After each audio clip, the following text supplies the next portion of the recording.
Salam, berjumpa lagi dengan saya Effendi Tobing dalam Boker Top Channel. Terima kasih untuk semua sahabat yang sudah menonton video-video saya, semoga menjadi berkat. Kali ini kita akan membahas satu topik dari Perjanjian Lama. Kita akan membahas eksposisi Kitab Yunus dalam beberapa seri. Ini merupakan masukan yang saya terima dari beberapa responden yang memberikan masukan. Saya berharap dalam beberapa video saya ke depan, kita akan membahas secara utuh, secara lengkap, atau secara komprehensif mengenai tafsir Kitab Yunus. Ya, berbicara tentang Kitab Yunus, itu sesuatu yang sudah tidak asing lagi. Itu satu kitab yang sangat menarik, dan satu kitab yang paling dikenal karena isinya yang sangat spektakuler.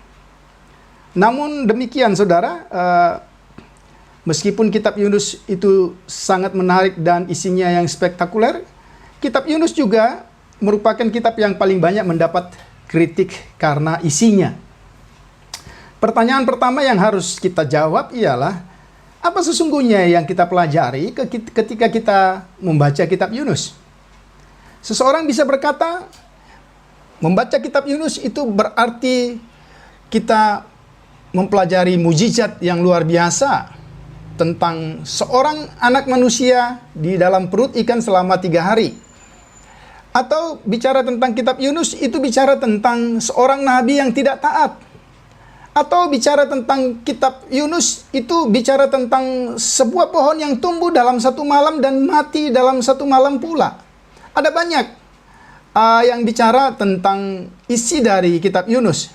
Tapi setelah kita nanti melihat tayangan-tayangan dalam sesi ini maupun sesi-sesi berikutnya, kita akan mencoba memahami, mengetahui dengan pasti apa sesungguhnya yang kita pelajari dari kitab Yunus. Sebagaimana yang saya katakan tadi, bahwa kitab Yunus itu adalah salah satu kitab yang paling banyak mendapat kritikan dari teolog-teolog liberal khususnya. Yang pertama, bahwa teolog liberal tidak mengakui penulis dari kitab Yunus. Mengapa? Karena pertama, mereka katakan bahwa di dalam kitab Yunus tidak disebutkan penulis kitab ini secara eksplisit. Sebagaimana misalnya nabi-nabi lain, sebagaimana Hosea, Amos, dan Habakuk. Juga yang berikut, mereka memiliki argumentasi bahwa ada banyak kutipan di dalam kitab Yunus ini yang sesungguhnya berasal dari kitab Yoel. Sehingga kitab ini ditulis sesudah masa itu. Dan yang kedua, selain dari penulis yang sulit diterima oleh para teolog liberal, maka isi kitab ini juga sulit untuk diterima. Karena sifatnya yang spektakuler dan penuh dengan mujizat. Karena bagi mereka sesungguhnya, Niniwe itu hanya merupakan kota kecil yang tidak sesuai dengan isi kitab Yunus. Itu yang pertama. Kemudian yang kedua, mujizat-mujizat yang terdapat dalam kitab Yunus. Misalnya di perut ikan 3 hari, pertobatan bangsa Niniwe, pohon jarak tumbuh dalam semalam, ulat yang menggerogoti. Itu sesuatu hal yang tidak mungkin terjadi. Nah, dengan demikian saudara, menariknya kitab Yunus untuk dibaca, dibahami oleh banyak orang ternyata tidak lepas dari banyak kritikan para teolog liberal. Oleh karena itu, para teolog sepakat ada beberapa pendekatan yang dilakukan untuk dapat mempelajari kitab Yunus. Pendekatan yang pertama adalah pendekatan yang disebut dengan pendekatan alegoris. Menurut pendekatan ini, kisah Yunus itu menggambarkan kegagalan misi bangsa Israel bagi bangsa-bangsa. Itu yang pertama yang dialegorikan.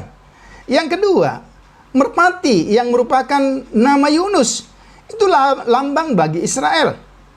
Yang ketiga, pelarian Yunus menggambarkan kegagalan misi Israel sebagai umat pilihan.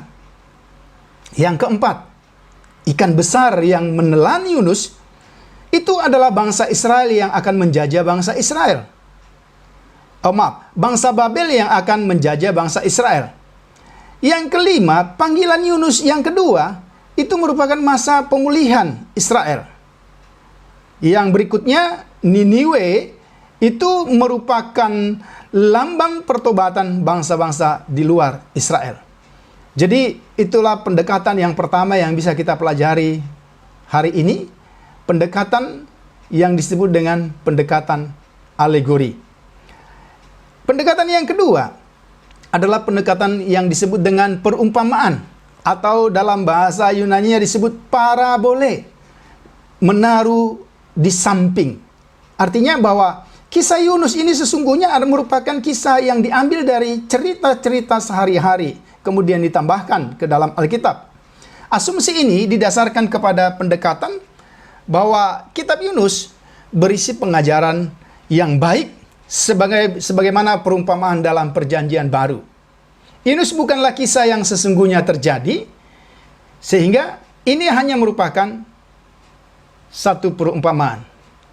Nah, jika kita meneliti perumpamaan di dalam Perjanjian Baru, khususnya dalam pengajaran Tuhan Yesus, maka kita akan bisa memberi jawab apakah kitab Yunus ini sesungguhnya merupakan perumpamaan atau merupakan kisah yang terjadi sesungguhnya. Kemudian yang kita lihat yang ketiga, pendekatan yang ketiga, kisah Yunus ini merupakan mitos. Kitab Yunus hanya merupakan salah satu cerita rakyat yang ditulis untuk menyampaikan pengajaran moral. Tokoh dan peristiwa, ya, Yunus, para pelaut, dan peristiwa-peristiwa yang terjadi di dalamnya hanyalah fiktif. Sehingga ini bukanlah cerita yang sesungguhnya. Ya, sebenarnya pendekatan ini dikarenakan banyak teolog yang sulit untuk menerima bahwa peristiwa-peristiwa spektakuler yang dicatat dalam kitab ini merupakan kisah yang sesungguhnya terjadi. Nah, dengan demikian saudara, ada beberapa pendekatan yang kita bisa temukan di dalam kitab Yunus. Bagian yang kedua yang bisa kita pelajari secara singkat, sesudah kita melihat beberapa pendekatan, maka yang kedua yang kita bisa pelajari dalam kitab Yunus sebelum kita tiba pada eksposisi ayat per ayat sampai selesai nanti, maka latar belakang sejarah kitab Yunus ini menjadi penting. Kalau kita melihat situasi politik yang terjadi pada waktu itu, kalau kita misalnya melihat pada 2 Raja-Raja pasal yang ke-14, 2 Raja-Raja pasal yang ke-14, ayat yang ke-25, ya. Di sana dikatakan 2 Raja-Raja 14 ayat yang ke-25. Ia mengembalikan. Ia di sini ialah Yerobeam. Yerobeam mengembalikan daerah Israel dari jalan masuk ke Hamat sampai ke Laut Araba sesuai dengan firman Tuhan Allah Israel yang telah diucapkannya dengan perantaraan hambanya Nabi Yunus bin Amitai dari Gad Hefer. Nah, secara singkat kalau kita mempelajari latar belakang sejarah pada waktu itu bahwa sesungguhnya bangsa Israel, khususnya kerajaan yang berada di utara, sedang mengalami kondisi politik, kalau boleh kita katakan satu kondisi politik yang mengalami kemajuan luar biasa. Di mana Yerobeam pada waktu itu menjadi raja di utara, dia berhasil melakukan ekspansi sehingga memperluas daerah-daerah daerah-daerah yang ada di utara. Nah, kemenangan ini juga merupakan kemenangan yang dialami oleh bangsa Israel. Ada kemakmuran secara ekonomi, secara politik, namun sangat disayangkan saudara kalau kita mempelajari terus nanti dalam 2 Raja-Raja dan ayat-ayat selanjutnya. Kemenangan secara politik, kemenangan secara ekonomi itu tidak disertai dengan kegerakan rohani. Tidak disertai dengan kemenangan secara spiritual. Nah, kemudian yang kedua, selain secara politik, maka kitab Yunus juga memiliki latar belakang kerohanian dan moral yang mengalami penurunan atau degradasi moral dan kerohanian yang luar biasa. Kita lihat Bangsa yang disebut di dalam kitab Yunus itu bangsa Asyur adalah bangsa yang hidup menyembah berhala. Asyur sendiri adalah nama dewa yang diyakini selalu memberi kemenangan bagi bangsa Asyur dalam menghadapi musuh-musuhnya. Bangsa Asyur adalah bangsa yang sangat kejam, bangsa yang dikenal begitu kejam, yang tidak mengenal Allah. Bahkan kalau kita memperhatikan kitab Yunus pasal yang terakhir, dikatakan di dalam pasal yang terakhir, bangsa ini adalah bangsa yang tidak tahu membedakan tangan kanan dengan tangan kiri. Ini satu bahasa yang untuk menjelaskan, ingin mengungkapkan bahwa bangsa Asyur adalah bangsa yang memiliki kebobrokan moral yang luar biasa. Kemudian kita melihat dari latar belakang politik, latar belakang kerohanian, maka kita lihat latar belakang dari kitab ini, ya, tanggal kitab Yunus sendiri, peristiwa dalam kitab Yunus terjadi pada abad ke-8 before Christ, pada masa pemerintahan Yerobeam II. Itu bisa kita lihat dari 2 Raja-Raja 14 ayat 25. Nah, kira-kira ada dua pandangan.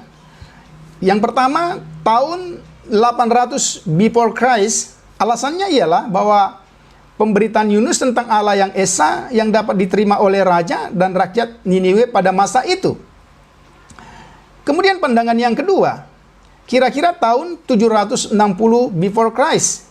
Alasannya, ada kondisi psikologis bangsa Asyur di mana raja mengalami penyakit, mengalami kelemahan yang menguntungkan bagi pemberitaan Yunus. Kitab ini kemungkinan besar ditulis setelah Yunus kembali dari Niniwe, dan menurut para ahli, kitab Yunus ditulis pada tahun 612 before Christ, setelah kejatuhan Niniwe kepada bangsa Babel. Yang kedua, penulis, menurut teolog liberal, bahwa baik isi maupun penulis bukanlah satu fakta historis. Kemudian dari kelompok evangelikal, bahwa kitab ini ditulis oleh Yunus meskipun tidak dicatat secara eksplisit dalam kitab. Ada bukti historisitas kitab Yunus. Yang pertama, pelayanan Yunus pada masa pemerintahan Yerobeam II, itu 2 Raja-Raja pasal yang 14 yang sudah kita baca tadi. Kemudian pernyataan Yesus terhadap pertanyaan Farisi pada Matius 12:39 sampai 41. Nanti bagian ini kita akan bahas secara lebih detail lagi. Nah, bagian berikutnya dari bagian pengantar dalam kitab Yunus, kita akan lihat pribadi dan pelayanan Nabi Yunus. Saudara, Yunus itu berarti merpati. Merpati yang bisa memiliki makna kedamaian, ketulusan, kelemah lembutan. Sesungguhnya ini sifat yang juga dimiliki oleh Roh Kudus. Nah, kalau kita lihat nama Yunus yang adalah merpati, maka ini sangat ironis sekali, karena ini bertentangan dengan sifat yang dimiliki oleh Yunus.